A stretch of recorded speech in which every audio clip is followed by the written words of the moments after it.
Welcome back to Set the Standard with with your favorite hosts Dad.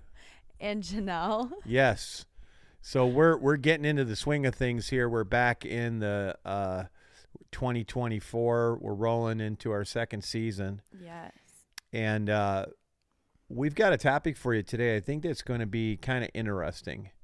And Yeah. I want to preface this one by just saying, this is going to be more like a discussion. And we're as curious as you'll probably, hopefully, be after you listen to this on some of this stuff. And it really started with a conversation Genelle and I were having, like many of our podcasts do, but this one in particular, about certain things that happen in our world, our society. How does that relate to things that happened in history? Mm-hmm. These types of things. We see a lot of stuff happening in our society, and you sort of, wonder why do certain things happen in society, and how does that happen? And a lot of it's human behavior. And I want to preface this by saying we're not doctors of any type. What we are is just a couple of people that are living in this world trying to figure things out. Yeah, and understand maybe why and where issues stem from. Or one area that it Yeah. could. And this may be one that, Because I think a lot of the issues that happen in the world stem from these drives that are installed in us that we end up abusing and not keeping control of. Right? well, I think you were curious Yes. as to why do certain people do certain things, or what have you. And I had made a comment. I said, well, those are innate drives in a human. Mm. And we know that, and the topic really is, what are innate drives versus learned behaviors is kind of what we started talking about. Again, not an expert by any means, but as someone who has raised kids and has been in a various occupations where I hired, trained, and developed people. That's always good. Yeah. I got to kind of see the difference in people, but also the similarities in people. Right. And the reason there's similarities is because we're kind of and for the most part, we're all the same. Or very similar. Yeah, and part of why I know we're the same is because we all have, in fact, the three we're going to talk about, these same innate drives. It's guaranteed. Right. Any human you talk to, anyone, has these same three. They can't deny it. It's evident in them. Mm-hmm. And so where that comes from is one discussion, but what we're going to kind of focus on is what happens in those scenarios versus the learned behaviors that we have more control over. Mm-hmm. Kind of have control over all this, and that's really part of the discussion. So does that sound fair to you? Yeah, that was a great intro. You know what's funny? When my dad and I Googled innate drives or things that were instilled into human beings that they can't deny, there was a whole bunch of answers. There was the wanting to learn, the wanting to bond, all of these things. But there are specific ones that I think that my dad just said, you cannot deny. No human could deny these. They're also instilled in animals. And so this is very key, what separates an animal from us is that we have a brain and we can think and do all these things where animals don't. And you'll see why that is important to point that out. Okay. So the three that are, again, without dispute, are hunger, sex, and tiredness. Those three are innate. In fact, and thirst. But okay. Well, that falls under hunger. Oh, okay. Got it. And what's interesting, for those of you who've had children, if you haven't, when children are born, they immediately know to suck, right? And that's breastfeeding, and they immediately know that, or bottle. It's innate in them because they're hungry. So the hunger reaction is, I need to take in. I need to consume. Something's telling me my body needs food. A baby knows this immediately. Similarly, with the tiredness one, a baby knows they sleep, right? Hopefully, Yeah. So, and then the sex one obviously comes later, but it is a innate drive in all of us, right, to not only quote have sex, but to recreate, to procreate. Yes. Okay, wait. What separates us from animals? And you put emotions within all these. And thoughts, and we have a brain that but thinks. with these innate drives, like if animals have those three as well. They do. So if they have those three, what separates us? What do we put within these innate drives? I guess, yeah, you're right. There's like emotion. There's like a whole bunch of different stuff. As an example, is an animal looking for food to eat constantly? What we're comparing now, learned behaviors are things that happen as a result of the environment you're in, how you're raised, and so forth. It's interesting. Stress is a learned behavior. Now you'd say, "Oh no, I'm born with stress." No, you're not. You're not. No, you're not. Without us going into every learned behavior, there's tons of them. We'll go back to the hunger. So if you look at an animal is always. Well, they get stressed. Sam gets stressed. Well, our dog. And why does this dog get stressed? Because she doesn't like people in her space. Right. It's learned. A stressed behavior is learned based on environments and things that happen. I don't know where Sam, when she was a puppy, did she have a scenario that happened to her? Did something create a change in her behavior? It's possible. Do I think some people are born with certain things versus others? Sure. Absolutely. Are they, and as a result of that, are they maybe in a household that has other stressors in it? Maybe. There's a lot. That's why going down that rabbit hole, there's a lot there that's learned versus innate. What we're sticking to, does that make sense? Yeah, it does. And I think we could jump right into hunger as the first one, because that's a good one. Why were you curious? How did we get in this discussion? We had brought up the Roman Empire.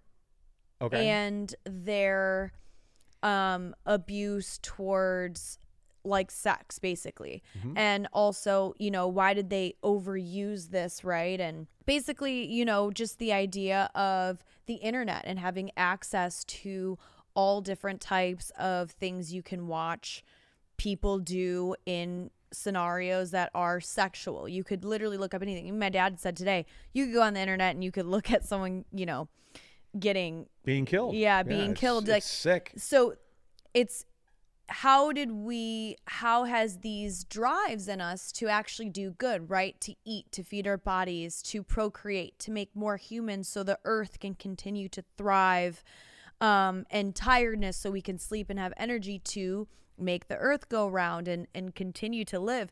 Why have we abused some of these things? And so that's how we kind of got into the topic. So with hunger, I had thought to myself, I was like, wow, if not everybody had this innate drive to be hungry, farmers wouldn't be as passionate. Restaurants wouldn't be what restaurants are, right? Like the reason why the food industry is such a big industry is because people are passionate about this. Why? Because it is literally put in us to consume food. And where this has now gone, where we can talk about where it's been abused, think about all the manipulation of food. You know what they say, like with flour and breaking down. Now they're bleaching it and they're doing this so it can taste good so you can still get the dopamine hit. So it's so interesting to me, I'm really into studying human behavior with hunger, how things have been abused with food. If you think about it, I also think about the easy access to food that we have today. So for instance, I live in Los Angeles. You can pull up an app, you can order some food, it can come right to your door. For me, that has made me lazier about learning how and wanting to cook. Ever since I was young, since Starbucks was across the street, I was lazy with the idea of learning how to actually cook food and be some sort of like a chef. Because for me, my innate drive is to eat, but I didn't have this like extra passion to learn how to cook.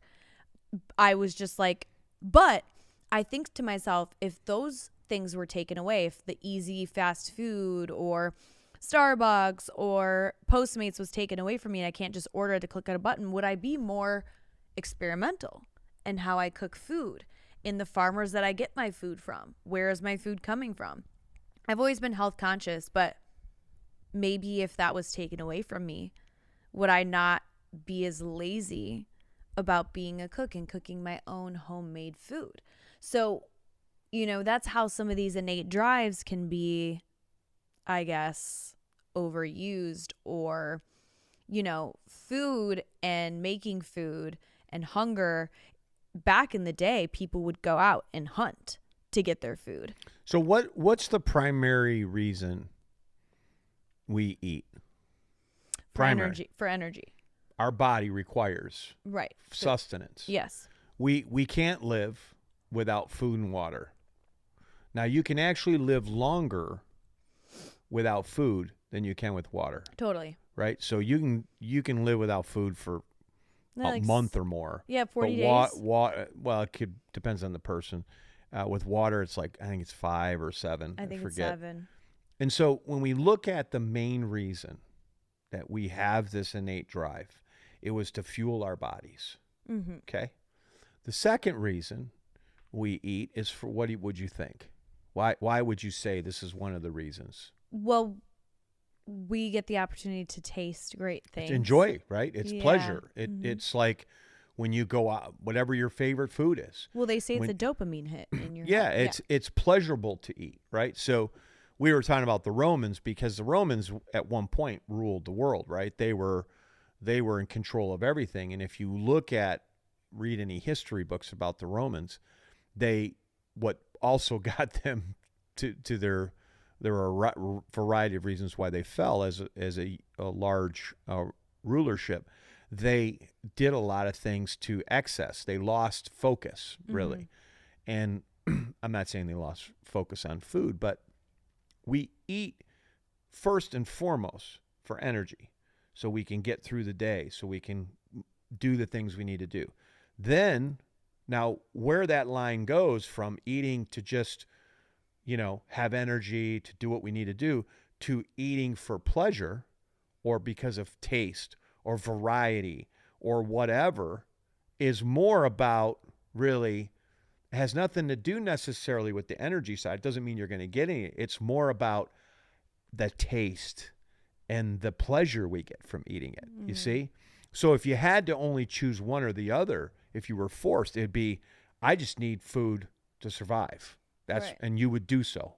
When you hear about people who were stranded or, plane crashed in the mountains or whatever, I mean, it's like they're willing to kill each other for food. Right. That's how extreme it gets. They're not worried about taste at that point. No. Right? They're just worried about survival. We have a free will as people, the way we were designed. And so to go from this idea that we just need to eat food, we wake up, have a little bit of food, go about our day, work, but then we go to the gas station and there's candy and there's donuts and Pop, there's all this other stuff. Energy drinks. And so now we start, our brain goes off and we're like, oh man, because sugar especially, they say it's as addicting as heroin. Once a human starts eating sugar, so if you give a young kid sugar, they crave it. It becomes a craving. It becomes, they need it, And it's true. You can look this stuff up. And so the hunger part, what we see is, because we don't always control our desires, we get into these habits of, we need to eat, but now we're eating the wrong things. Or overeat. Like, I tend to sometimes, if something tastes so good, or I ate too much, but there's dessert. That's right. I overeat. Yeah. And someone would say that's okay, but then it causes my stomach to hurt, right? Like, it's funny you say it. In the blue zones, the people who live the longest, there's like 6 or 7 of them across the world. Oh, okay. These are the most centenarians are there, which are people over 100. They say one of the habits they found consistent, all of them, is they don't eat till they're full. They never eat till they're full. Oh, really? Yeah, never. And it's funny because if you think about that for a second, you say, so you sit down to eat, and you just have enough, whatever that is. Mm-hmm. And you still maybe you sell yourself, I'm still a little hungry. Right. I've done that. But you're not. Your body is actually nourished, and you can only process and synthesize so much food. Right. I mean, if you go out and eat a large pizza, Yeah. just pig out, just eat the whole thing. Yeah. And you're full. I mean, it's just a waste. It causes your body, it puts stress on your body. I was going to say the stress. Your organs, all these things. And so, again, what I've been curious about in my life up to this point is, and I don't have this all figured out either, but there were times specifically when I was trying to train for something or get in better shape that I looked at food I looked at it differently. I had to force myself to say, you know what? When I get home from this workout, I'm going to only eat these things because that's going to help me recover. Right. That's going to give me the nutrition I need from the what I did when I tore down my muscles or whatever it was, and so forth. That's it. I'm not going to eat any sugar. I'm not going to drink. I'm not going to do anything else that could affect my performance. Wow. And it became, actually, that in its own way became kind of a driving force to sort of correct some of my bad eating habits. Well, and I think too, I've been studying the Bible a lot recently. I've been really on my Christian walk, as one would say. And, fasting is talked a lot about.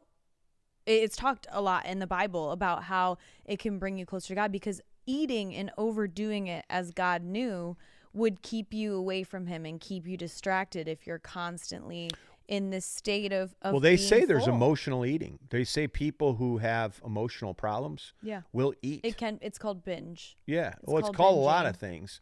I think as we think about this, and by all means we are bringing this up as a discussion to sort of get everyone to think about this, is that I like to eat chips. And you were just eating some chips and salsa. Well, blue chips, but I'm talking about like potato chips. Oh, I love potato chips. I do certain ones. And so, there's a saying that if it's not in the house, you won't eat it. So I know you can order stuff and have it delivered nowadays. I haven't done that, but if I don't buy chips and they're not in the house, I don't think about eating them. If they're in the house, then I'm thinking about eating them. I think the hunger thing, we know, is one of the drives and is in all of us. And we know it's one that actually challenges a lot of folks in different ways. Actually, it's probably the one we do the most out of the three things obviously you sleep hopefully for 7-8 hours, but if you think about hunger, minimum people have an eating window of 8 hours minimum. So if anything, you're eating most Americans, I would say, are eating out of hunger, sex, and tiredness. Food and eating is probably it is done probably the most. Well, it takes up, you're right. And the way I was raised, you have 3 square meals a day, and I didn't know any different. That was learned behavior, right? Oh, have breakfast. Oh, have lunch. Oh, have dinner. Yeah. There are many cultures that don't do that. No. Right? They don't have, my mom was always a meat and potato and a vegetable. So every plate of food had those 3 things. As I, got older and was on my own, I could just eat a big salad and be content. Right. So why we're talking about this is this area of this innate drive, oftentimes, as Genelle just said, probably one of the bigger ones, leads to a lot of societal issues. Yes, it gets out of control. That's right. So, and it leads because of why? Because power, money, right? So people are like, oh, wow, people need to eat food. How do we make food the cheapest way possible and make the most money, right? Then you get those people that are like, we know people need to eat. How can we turn this potato into several little pieces but make it still taste good?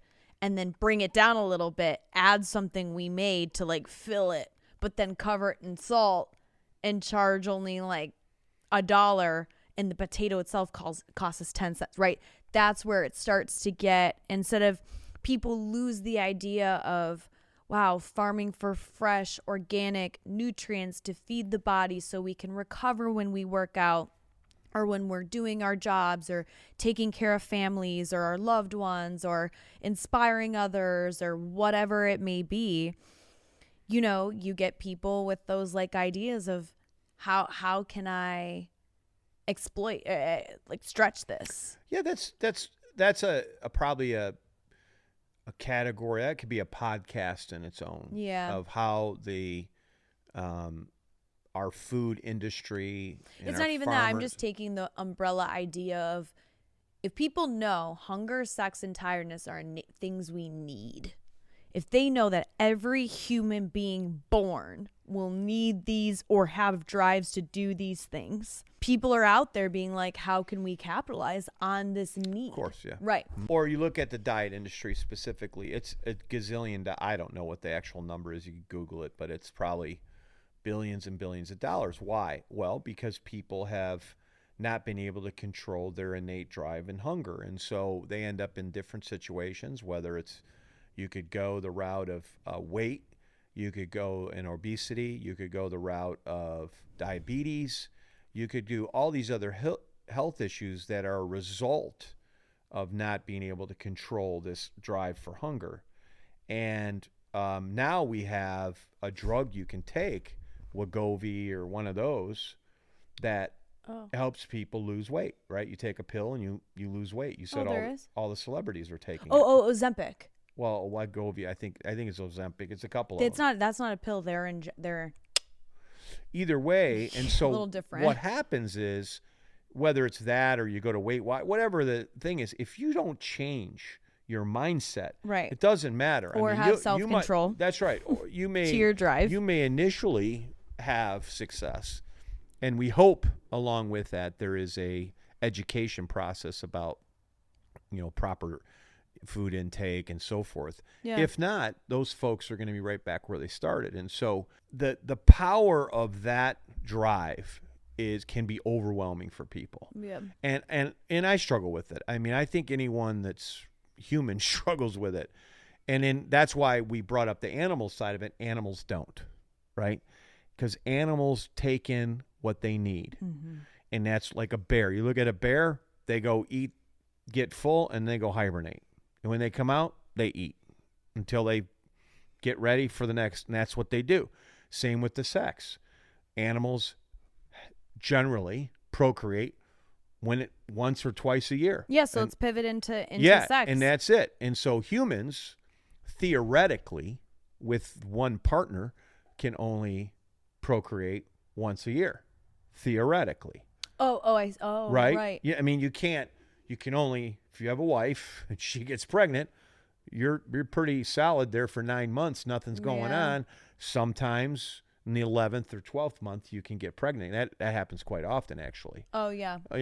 So that's why I think they call them Dutch twins. Right. It's right. Like back close to back. by, right? So what we see with that, though, is Genelle asked me a question. Well, so we were talking about sex or intimacy. We were designed, obviously, to be able to have children. And let me preface this. When my dad says we were talking about sex, we're talking about how it's abused, right. The insecurities that my friends and or that I have based around pressures or societal pressures or, you know. Well, pornography we were talking about. Yep. Why is there such a problem, especially with men, around pornography? And, you know, when I was a kid growing up, there was, you know, the only way you could see a naked girl is if there was a Playboy around. There really wasn't any other method. And that was very challenging, you know, unless you had a friend who. Yeah. So when you were younger with your friends, do you remember the first time like a friend brought up? It was a Playboy. And I mean, it sounds funny. Oh. Playboy magazine, I think, and I could be wrong here. How old were you? Oh, some guy found a bunch of them. And we were probably, I don't know, 12, 11. So then after that, though, all through your teen years, there were no other methods. What did most men, like guys, when they would talk? Because now guys are like, oh, I watched this clip. I got this OnlyFans, right? Like, I got this. How did you guys exchange? Well, the only time I saw, the first time, it was like a movie. and it was back in, these were nasty movies, to be frank with you. They were just, So it was like it was pornography. Oh, it was? Yeah. It was pornography. It was at a bachelor party, actually, now you think about it. How old were you? Was it a bachelor party? I think it was like 20. So in between 12 and 20, how did all your friends... The only thing you would see are magazines that I knew of. So we're like... Now, at that point, you could go buy... I think you had to be 18, actually. Well, yeah, that's what I'm saying. So at high school, I mean... There really wasn't, unless someone went out and spent the money on a Did you find guys were frustrated more so? Because right now, there's a lot of guys that say, I can just go home, this and that, and then go right to bed. It calms me, right? How, back in your day, your teenage days, there wasn't that access. So what you're describing, so remember this. The drive is in all of us. Yeah. Okay. So when you go through puberty is when that all starts to really kick in. Obviously, a 4-year-old child, generally speaking, isn't thinking about sex or whatever. They might begin to notice they have different parts. Yes. Like if you have a sister or, a brother like or I whatever. Had Hey, you look different, The mental side of it isn't really taken off in general. But right around puberty is when everything begins to happen, right? Everyone listening to this probably had some school, they call it health now, where they discuss this stuff right around when you're 12 years old. Right. The girls are going through their thing. The boys are going through their thing. At that time, mostly more in boys than girls. Mm-hmm. I mean, it's, I feel like I'm doing his health 101 here, but for boys, it's like it's in high gear already when they're 13, 14. Oh, it's great. And that's just the way their men are designed versus a woman. Even when I was young, though, too, even when I was 11 or 12, I remember trying to figure out. Yeah. Sure. And it's funny because I'll talk to some of my girlfriends and they're like, oh, I didn't really think about it till I was like 15 or. So at that moment, and I'll make a quite parallel here. So when I'm raising my kids when they're little, am I feeding them in the morning Twinkies and Pop-Tarts, or are they eating a healthy breakfast of sometimes eggs? We have Reese's Puffs. No, but the point being is, I know, I'm kidding. So now I know you're hungry. Yeah. What am I going to give you? Since I'm in control at that point as your parent, I'm going to try and give you healthy food. I'm going to try and create healthy habits so that's when you're hungry, you're going to know, because you're going to go in the pantry or this closet or the cupboard or whatever, and instead of there being a bunch of sugary garbage crap for you to eat, it's going to be health. There's going to be fruit. There's going to be things that you're going to get used to eating as opposed to.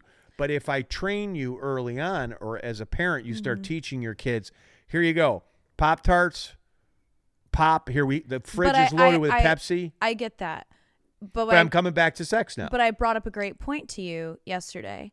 I said, did you ever teach or talk to my brothers about pornography and sex and the overuse? And no, you hadn't. You not until recently. But you talked to us so much about health and wellness and working out. And not only did you talk about it, you demonstrated it all through our lives. And as it took my brothers a while, they did kind of do a rebel kind of thing where my brother was only eating pizza, right?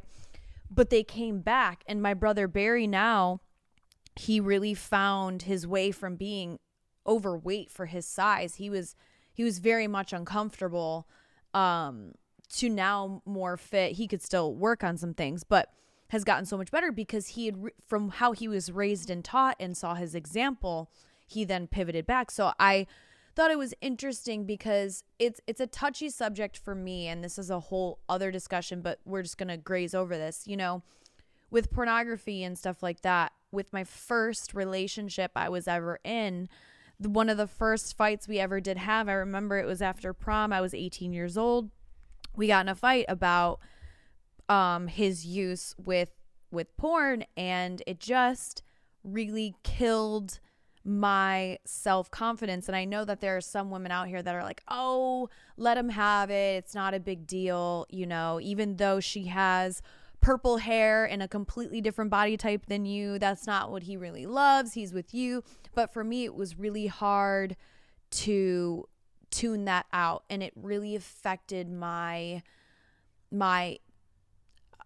security in myself. And when I was alone by myself, I found myself being enough for me. But the second I would add a man into my life, I felt never enough. And people would be like, well, you have a great father. You know, my dad always made me feel supported. But my dad wasn't that partner in my life that was obviously somebody I'd be of interest in as a partner of intimacy. So I think there are so many things I found my self-worth in because I had such a great supportive dad.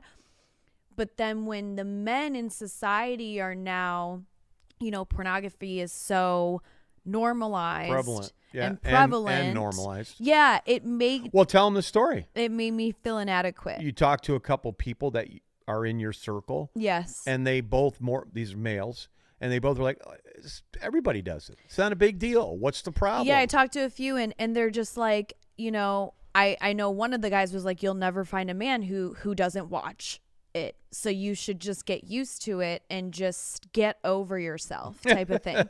You know what I mean? Like, get over Sad. Just because you don't have this color hair and this size of boobs, butt, or doing backflips or whatever, or you're not doing any of it, you know, it's not a big deal. And I really, really battled myself, and it just made me study this.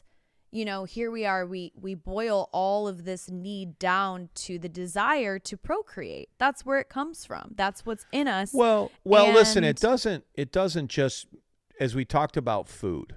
Yeah. So food doesn't have to be bland and tasteless. It can be good. It can taste good and still be healthy for you. Yeah, no, right? totally. Now, if you're eating M&Ms all day, all night for years, you're probably going to have bad teeth and you're going to die. So if someone's arguing, if they're like, if I watch porn every single night, what's going to happen to me? So that's where I was going with the analogy, is that we know that this innate drive was initially put in us so that we can create more life, more humans. But we also know it's pleasurable. It is. It's not painful. If you look at animals in the wild, they just do it and they're done. They're not doing it over and over. They do it when the time comes, and that's it. We aren't animals. We have emotions and feelings. So what happens is it, in the case of a husband and wife, it's more than just creating a child. It's about the closeness that two people can get to at a level, not in just a physical realm, but in an emotional realm as well. That emotional piece gets severed when someone is always lusting after other women or men or whatever they're into. Now, another argument is, one of the guys I talked to, he goes, well, I watch it and I don't think about it after. It immediately leaves my head. So what we know, where that is a lie to itself, is that when you have things, we call it desensitization. Right? They do this to train. My father was in the military, and he told me about boot camp. So he goes into boot camp, and it's hard. They push you beyond your limits. They wake you up at 2 a.m. and you got to hike up a hill 12 miles with 50 pounds in your backpack. Talk to you in a forceful manner. They're yelling at you constantly. All this stuff. Don't they kind of show you videos of people dying? All kinds of things. And they do more of that now than in his day, because this was a long time ago. My point is that after my dad ended up in front lines and all that, he said, had it not been for that training, that changing of his mindset, because it's kill or be killed. Majority of us will never kill somebody, right? The thought of that is a horrible thought. Totally. So imagine now you're 18 years old and you're put in a situation you have to kill somebody, or they're going to kill you. How do you teach someone that? How do you? You don't really teach somebody, but but you do through you start this conditioning. Yes, and desensitizing to that life. You see what you're doing. All respect to soldiers out there. You know this better than I do, but I can only tell you what my dad told me. Back to the sex thing. When you're looking at various types of porn, and there's all kinds of levels, right? Yes, it's totally. not just two people doing it. It's all kinds of distorted things. Totally, going you on. can pick whatever levels you want. And all this crazy stuff. How can you then, anyone can then go back to their wife or husband and not have those thoughts in your head? You can't. You can't tell me it's a lie. You're lying to yourself. If you think you can look at all that and then go back to this person and I love you, you're everything I need. So what if, you know, because I had talked to one of the people I had dated, you know, about, because I really, at one point, he had made me feel crazy. Because he also went and got advice from his friends, and all his friends were like, your girlfriend's great, blah, blah, all this stuff. So I really did take a time where I was trying to understand like the idea behind it, right? And so he wanted you to accept it. Well, he would say, I'm not looking at anything crazy. You can like look at my history. It is just normal, a girl doing the normal things a girl does. Do you think that is? But I can speak from a guy's point of view. Okay. A guy is going to compare. Okay? So what a guy does is who's in a relationship or a marriage, and let's just say his wife doesn't do certain things. Right.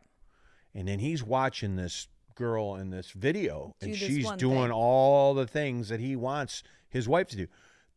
Either he's going to impose and put stress on that and say, hey, honey, what if he's like, I see it over here, so I don't need my honey to do it. It's typically the opposite. Once they see it, then, and by the way, if they're using that as a means, then in addition to, or so they don't have to go through the hassle, if you will, of asking for it, that makes it even worse, right? Because now they're replacing you with a video. So would you say that's any worse than a man who has experienced 40 different types of women doing different things, and then here, let's say I date him, and it's a problem too, and it's a problem unless. So this is why, you know, when we speak it from a God perspective, one man, one woman. That's it. Right. Well, society isn't like that in my dating life. Clearly, it's not like that. Well, and so that doesn't mean we have to accept less, because when we do that, we're heading down a path then of this idea that because we've accepted or we've settled for what we should expect, okay? And this isn't to suggest this person's perfect, that one's not, they did this, I didn't, blah, blah, blah. It's not about that. What it's about is you come to this stage of your life, whether it's you're 18 or you're 30 or wherever you're at, and you say, wait a minute, I recognize that those were very unfulfilling scenarios. Oh, interesting. And those don't, I know that was what it was. Mm-hmm.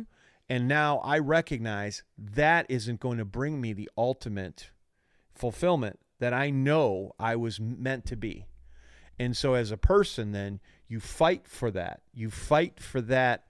And it takes work, right? So if you tell me a man who's looked at porn for 5 or 10 years is just going to forget it.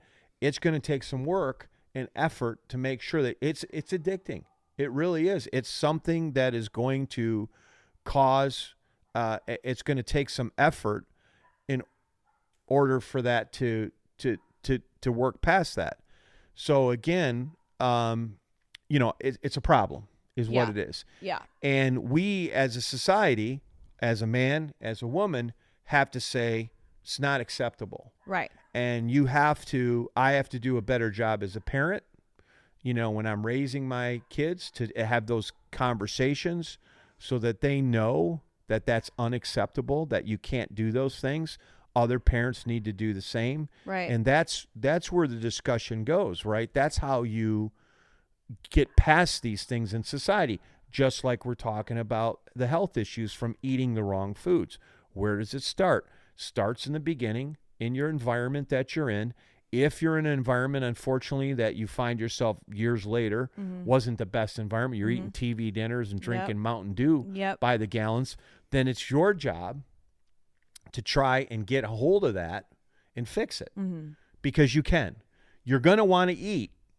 Then you just have to find ways. That's why you see there's weight loss clinics. There's all these different things. They're trying to help you because you got to fix it up here. Right. Control your innate drive. Exactly. Similarly to the sex. Yes. That's why they have sex addiction counseling and all. Why does they have all that now? because it's a problem. Because it's a drive in your brain to do good that people nowadays abuse. Well, and so that's how we got on this conversation. Yeah. It's pretty intense. I mean, this is not something that it is. I'm not, when I think about these things and at times, like I shame myself in these things, right? Because even with food, I get down on myself if I eat something wrong, or sometimes if I overeat, I feel shame on that, or I get upset.